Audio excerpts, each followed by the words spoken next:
aujourd'hui, on va travailler sur la soustraction posée. C'est une notion qu'on n'a pas encore vue en classe, c'est pour ça que je vous fais une vidéo, pour pouvoir vous entraîner à la maison facilement.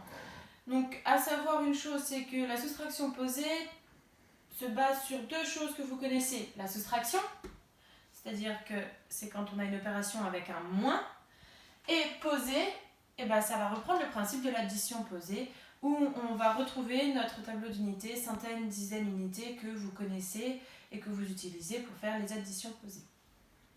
Donc je vais prendre deux nombres, 48 et 12. Vu que c'est une soustraction, je mets un moins et un égal.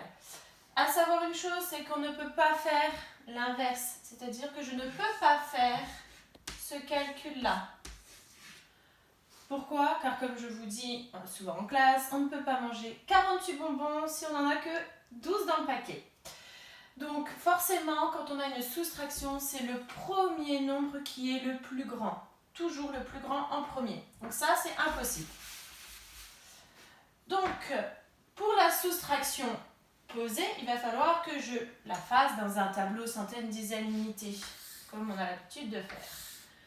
Donc, centaines, dizaines, unités. Donc je place mon nombre 48 en premier. Donc 48 c'est 4 dizaines et 8 unités. 12 c'est une dizaine et 2 unités.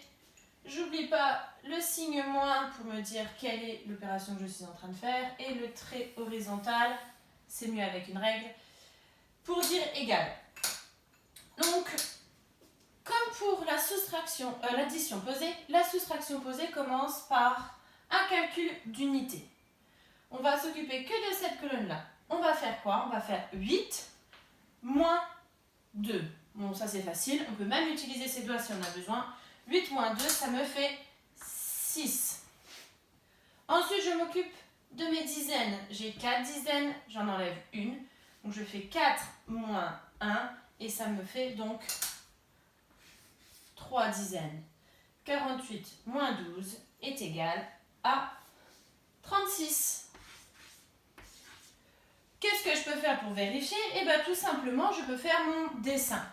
Donc, 48, 4 dizaines. Et 8 unités.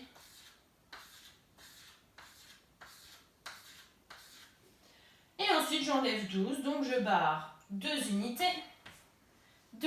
Une dizaine. D'accord, 12. 2 unités et une dizaine. Et je regarde ce qu'il me reste. Il me reste bien 3 dizaines et 6 unités. Donc, mon calcul est juste. Donc, cette technique-là s'appelle la soustraction posée. Vous allez avoir quelques petites soustractions posées à faire sous ce même schéma. D'abord sur le cahier de brouillon et après sur le cahier de travail. Bonne chance à vous!